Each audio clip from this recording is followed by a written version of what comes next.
rated E10 for ages 10 and up.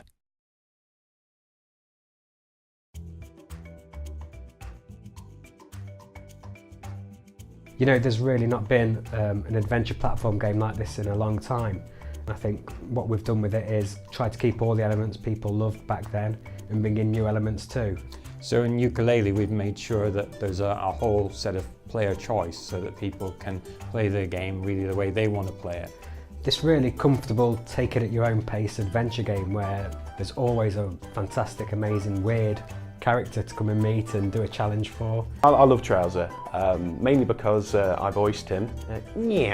I saw his conception on Gav's post-it note with his little fez. Steve Mail's evolved the character into what he is now, but there's just a certain brilliance behind him. Okay, so one of the more interesting and unusual looking characters, and we've got plenty of those, in Yooka-Laylee is Vendy. So she's like a kind of a living vending machine. And she actually controls one of the more important systems of the game, the Playtonics.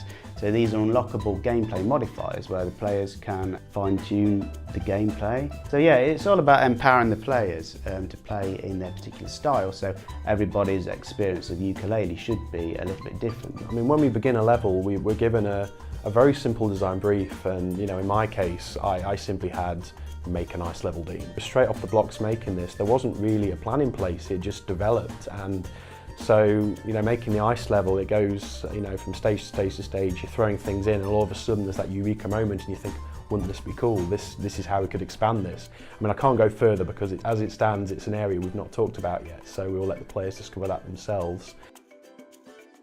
Because in the 90s the hardware was weaker, you couldn't do so much on the screen, so we used the music a lot more to kind of create the atmosphere, while now you get a lot of situations where it's trying to really put the player in the moment.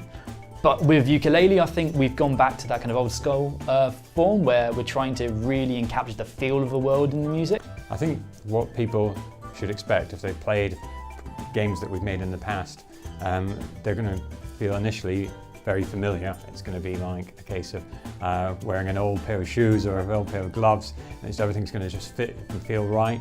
That's what we've seen when people have picked it up so far and they've gone, hey, I've pressed this button and it did exactly what I expected it to do, and that's kind of something that we look to try and do, is make sure that we didn't try and do anything that was completely unexpected, but we've also improved in certain areas where we thought things could be enhanced and improved and made kind of more up to date.